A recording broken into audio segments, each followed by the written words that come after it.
Hello everyone, very good morning and जय Hind friend. स्वागत है आप सभी का एक बार फिर से मेरे YouTube channel the world affair GS में। फ्रेंड 28 मई 2023 की डेली करंट अफेयर्स के इंपॉर्टेंट प्रश्नों के साथ शुरू करते हैं आज का ये वीडियो। तो दोस्तों बने रहिए लास्ट तक। ये रहा पहला प्रश्न। तो हाल ही में इयोनिस शर्मास को किस देश का कार्यवाहक प्रधानमंत्री चुना गया है? तो दोस्तों इयोनिस शर्मास इनको किस देश का कार्यवाहक प्रधानमंत्री या केयरटेकर प्राइम मिनिस्टर चुना गया है? तो दोस्तों वो चुना गया है ग्रीस देश का। अब याद रखें नाम इयोनिस शर्मास, इनको ग्रीस देश का दोस्तों कार्यवाहक प्रधानमंत्री या केयर टेकर प्राइम मिनिस्टर के तौर पर चुना गया है। बढ़ते हैं प्रश्न नंबर 2। दोस्तों हाल ही में संयुक्त राष्ट्र द्वारा डैग हैमरस्कॉल्ड मेडल से कितने भारतीय सैनिकों को सम्मानित किया गया है? तो बहुत ही इंपॉर्टेंट प्रश्न नंबर 2। दोस्तों यूएन द्वारा संयुक्त राष्ट्र द्वारा डैग हैमरस्कॉल्ड मेडल से कितने भारतीय सैनिकों को सम्मानित किया गया है? तो दोस्तों किया गया है 3 भारतीय सैनिकों को। याद रखें 3 भारतीय सैनिकों को दोस्तों यूनाइटेड नेशन या संयुक्त राष्ट्र द्वारा डैग हैमरस्कॉल्ड मेडल से सम्मानित किया गया है। दोस्तों तीनों जो सैनिक हैं इनको मरणोपरांत जो इस मेडल से सम्मानित किया गया है यूएन में दोस्तों, यूनाइटेड नेशन में as a peace keeping force के तहत। तो सुप्रीम सैक्रिफाइस करने के बाद दोस्तों तीनों सैनिकों को, जिसमें सबसे पहले दोस्तों शिशुपाल सिंह जो कि हेड कांस्टेबल बीएसएफ से, शमवाली राम बिश्नोई यह भी दोस्तों बीएसएफ से, इन दोनों को दोस्तों कांगो में ड्यूटी के दौरान मरणोपरांत के बाद दोस्तों यह सैनिक सम्मान दिया गया। वहीं शब्बीर तहार अली, इनको दोस्तों इराक में ड्यूटी के दौरान वहां पर शहीद हो गए थे। उसके बाद दोस्तों इन तीनों सैनिकों को यूएन द्वारा डैग हैमरस्कॉल्ड मेडल से सम्मानित किया गया है। बता दें दोस्तों भारत की जो परमानेंट रिप्रेजेंटेटिव है यूएन में रुचिरा कंबोज, उनके द्वारा ही दोस्तों तीनों मेडलों को वहां पर ग्रहण किया गया। पढ़ते हैं प्रश्न नंबर 3 की ओर। तो हाल ही में भोटो यात्रा उत्सव किस देश में मनाया गया? बहुत ही इंपॉर्टेंट, भोटो यात्रा उत्सव यह किस देश में मनाया गया? तो यह मनाया गया दोस्तों नेपाल में। याद रखें नेपाल देश, वहीं पर दोस्तों भोटो यात्रा उत्सव मनाया गया। बात करें नेपाल की तो प्राइम मिनिस्टर कौन है? तो दोस्तों है पुष्पकमल दहल प्रचंड। प्रेसिडेंट की बात की जाए तो है दोस्तों रामचंद्र पौडेल। दोस्तों 26वीं बार कौन से ऐसे व्यक्ति हैं जिन्होंने माउंट एवरेस्ट को फतेह किया है? तो उनका नाम है पसांग दावा शेरपा, जो कि नेपाल के ही शेरपा हैं। और रिकॉर्ड 28 बार माउंट एवरेस्ट की चोटी को फतेह किसने किया? तो उनका नाम है कामी रीता शेरपा। पढ़ते हैं प्रश्न नंबर 4। तो हाल ही में स्कॉच सिल्वर अवार्ड 2023 किसे प्रदान किया गया? बहुत इंपॉर्टेंट, स्कॉच सिल्वर अवार्ड 2023 यह किसको प्रदान किया गया? तो है दोस्तों चंडीगढ़ राज्य। चंडीगढ़ के पशुपालन और मत्स्य पालन विभाग को दोस्तों स्कॉच सिल्वर अवार्ड 2023 प्रदान किया गया। इंपॉर्टेंट, याद रखें चंडीगढ़ के पशुपालन और मत्स्य पालन विभाग को दोस्तों स्कॉच सिल्वर अवार्ड 2023 प्रदान किया गया। अगला प्रश्न नंबर 5। तो हाल ही में किस देश ने खुर्रामशहर 4 बैलिस्टिक मिसाइल का सफल परीक्षण किया गया? तो दोस्तों वो कौन सा देश है जिसने खुर्रामशहर 4 बैलिस्टिक मिसाइल का सफल परीक्षण किया है? तो दोस्तों वो है ईरान।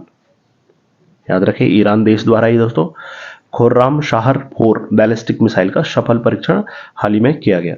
बढ़ते हैं प्रश्न नंबर 6। दोस्तों हाल ही में रियलमी जो कि चीनी स्मार्टफोन निर्माता कंपनी है, रियलमी ने अपना ब्रांड एम्बेसडर किसे नियुक्त किया है या किसे बनाया है? तो दोस्तों रियलमी जो कि एक स्मार्टफोन निर्माता कंपनी है चीन की, इनके द्वारा दोस्तों शाहरुख खान, जो भारतीय अभिनेता है शाहरुख खान, इनको ही अपना ब्रांड एम्बेसडर नियुक्त किया गया है। याद रखें रियलमी के ब्रांड एम्बेसडर बने हैं शाहरुख खान। प्रश्न नंबर 7। तो हाल ही में राजस्थान के किस वन्यजीव अभ्यारण्य में जंगल सफारी का शुभारंभ किया गया? तो जंगल सफारी का शुभारंभ राजस्थान के किस वन्यजीव अभ्यारण्य में किया गया? तो वह है दोस्तों जयसमंद वन्यजीव अभ्यारण्य। जयसमंद वन्यजीव अभ्यारण्य जो कि राजस्थान में स्थित है। वहीं पर दोस्तों राजस्थान के जो मुख्यमंत्री हैं अशोक गहलोत, उनके द्वारा ही दोस्तों 22 मई जो कि बायोडाइवर्सिटी डे मनाया गया, उसी के दिन जंगल सफारी की शुरुआत की गई। बढ़ते हैं प्रश्न नंबर 8 पर।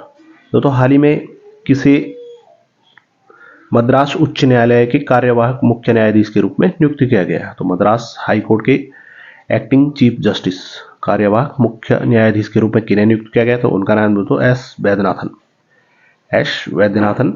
इनको ही मद्रास उच्च न्यायालय का कार्यवाहक मुख्य न्यायाधीश या एक्टिंग चीफ जस्टिस नियुक्त किया गया है। बढ़ते हैं अगले प्रश्न नंबर 9 पर। तो हाल ही में सऊदी अरब और किस देश के बीच पूर्ण राजनीतिक संबंध बहाल हुए हैं? वो कौन से देश हैं दोस्तों जिनके बीच सऊदी अरब और किस देश के बीच पूर्ण राजनीतिक संबंध बहाल हुए हैं? तो वह देश है दोस्तों कनाडा। आपसे पूछा जा सकता है कनाडा और किस देश के बीच, तो याद रखें सऊदी अरब। तो वर्ष 2018 से वह विवाद चल रहा था और 2018 के विवाद को समाप्त करने के लिए दोस्तों नए राजदूतों की नियुक्ति की गई है। तो आप याद रखें दोस्तों दोनों देश सऊदी अरब और कनाडा दोनों देशों के बीच राजनीतिक संबंध फिर से बहाल हुए हैं। अगले प्रश्न नंबर 10।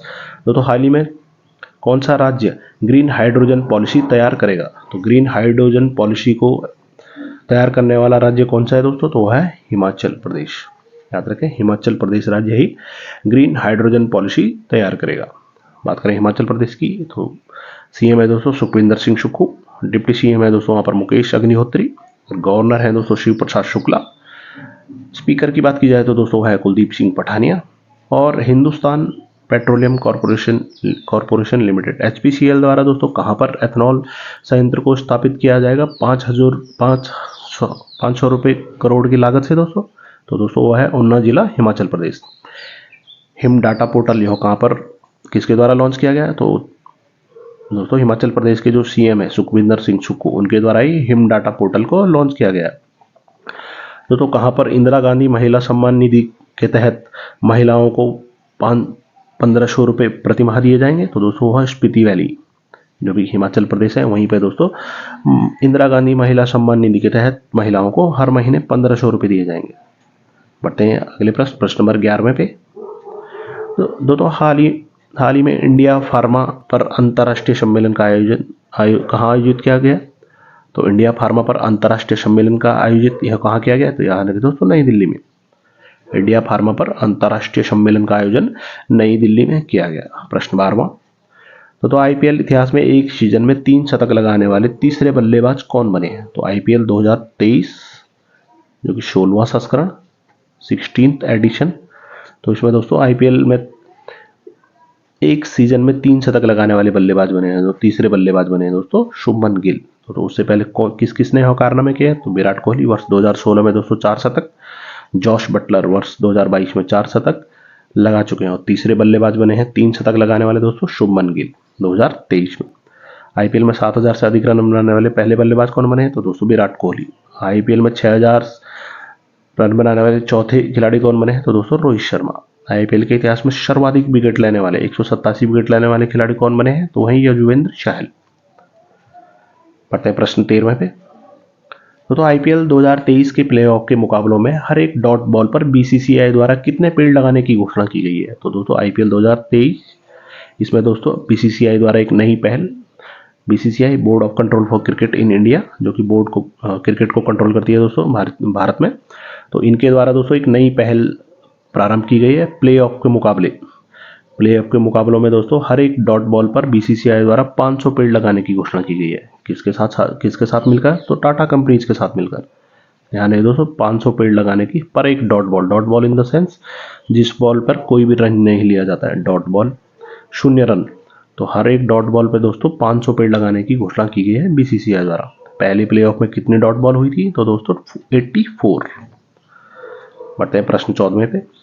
दोस्तों 2023-24 के लिए भारतीय उद्योग परिसंघ CII confederation of Indian industries के अध्यक्ष के रूप में किसे नियुक्त किया गया है? तो दोस्तों वह है R दिनेश।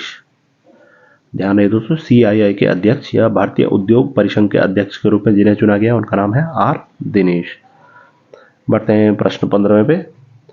दोस्तों UPSC के सदस्य के रूप में किसे नियुक्त किया गया है? तो UPSC के सदस्य के रूप में नियुक्त किया गया दोस्तों उनका नाम है सुमन शर्मा। वर्ष 1990 बैच के दोस्तों IRS अधिकारी हैं सुमन शर्मा। इनको ही दोस्तों हाल ही में UPSC के मेंबर के तौर पर इनको नियुक्त किया गया है। दोस्तों अगर आपसे पूछा जाए UPSC के चेयरमैन कौन बने हैं रिसेंटली, तो दोस्तों वो है मनोज सोनी। प्रश्न 16वां। दोस्तों एशियाई विकास बैंक और ABD ADB Asian development bank, एशियाई विकास बैंक और भारतीय सरकार ने हाल ही में किस राज्य में औद्योगिक गलियारा विकास या इंडस्ट्रियल कॉरिडोर डेवलपमेंट का समर्थन करने के लिए 141.12 मिलियन डॉलर के ऋण समझौते पर हस्ताक्षर किया है? तो दोस्तों किस राज्य में है? तो वह है आंध्र प्रदेश में। तो एडीबी और भारत सरकार द्वारा किस राज्य में औद्योगिक गलियारा विकास का समर्थन करने के लिए 141.12 मिलियन डॉलर का ऋण समझौते पर हस्ताक्षर किए हैं? तो दोस्तों है आंध्र प्रदेश। और दोस्तों अगर एडीबी की बात की जाए तो इसकी स्थापना होती है वर्ष 1966 में। हेडक्वार्टर कहाँ है? तो वह है दोस्तों मनीला, फिलीपींस में। और सदस्य देश कितने? तो वह है दोस्तों 68 देश, 68। बढ़ते हैं अगले प्रश्न 17वें पे। तो नीति आयोग के वार्षिक स्वास्थ्य सूचकांक 2020-21 में सबसे अच्छा प्रदर्शन करने वाले राज्य कौन से हैं? तो नीति आयोग द्वारा जो वार्षिक स्वास्थ्य सूचकांक रिपोर्ट जारी की जाती है, तो वर्ष 2020-21 के लिए सबसे अच्छा प्रदर्शन करने वाले बड़े राज्यों की सूची में दोस्तों पहला राज्य है केरल, दूसरे पे आता है तमिलनाडु और तीसरा राज्य है दोस्तों तेलंगाना। याद रखें, बड़े राज्यों की कैटेगरी में पहले स्थान पर केरल, दूसरे पे तमिलनाडु और तीसरे पे आता है तेलंगाना। वहीं अगर छोटे राज्यों की बात की जाए तो पहले पे त्रिपुरा, दूसरे में सिक्किम और तीसरा है दोस्तों गोवा।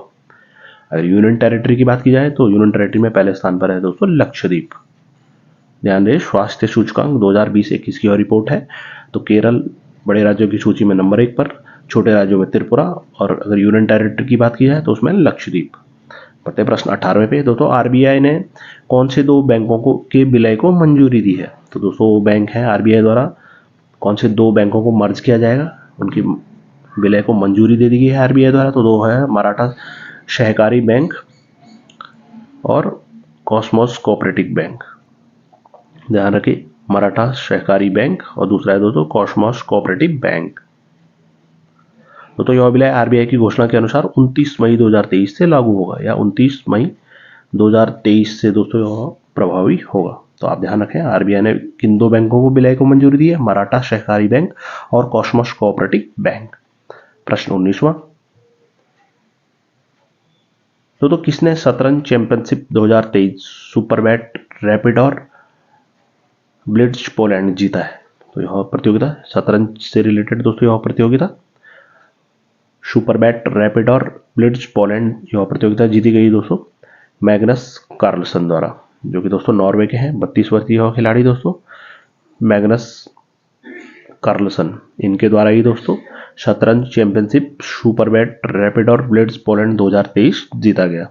बढ़ते हैं आज के 20वें प्रश्न और अंतिम प्रश्न पर। दोस्तों किसे कर्नाटका बैंक का एमडी और सीईओ नियुक्त किया गया है? बहुत इंपॉर्टेंट, कर्नाटका बैंक के सीईओ और एमडी कौन नियुक्त किए गए हैं? उनका नाम है श्री हरिकृष्ण हरिहर शर्मा। श्री हरिकृष्ण हरिहर शर्मा, आप याद रखें, श्री कृष्णन हरिहर शर्मा, इनको ही दोस्तों कर्नाटक बैंक का एमडी और सीईओ नियुक्त किया गया। कर्नाटक बैंक की स्थापना कब होती है? वर्ष 1924 में। हेडक्वार्टर का है तो मैंगलोर कर्नाटक में स्थित है। तो दोस्तों 28 मई 2023 की करंट अफेयर्स के ये थे इंपॉर्टेंट प्रश्न। तो दोस्तों आपके लिए पिछले वीडियो से यह प्रश्न। तो हाल ही में भारत का AI super computer Airavat global super computing सूची में किस स्थान पर है? तो ग्लोबल सुपर कंप्यूटिंग सूची में दोस्तों भारत का जो एआई सुपर कंप्यूटर है एरावत, वो किस स्थान पर है? तो आपके सामने ऑप्शन है 71, 75, 68 या 101। तो दोस्तों इस प्रश्न का उत्तर आप कमेंट सेक्शन में जरूर लिख कर बताएं। इस वीडियो की पीडीएफ दोस्तों आप मेरे Telegram channel current affair by the world affair GS से भी डाउनलोड कर सकते हैं। तो उम्मीद करते हैं दोस्तों आपको यह वीडियो पसंद आया होगा। बहुत जल्दी मिलते हैं अगली वीडियो के साथ, तब तक के लिए बाय बाय, टेक केयर, जय हिंद।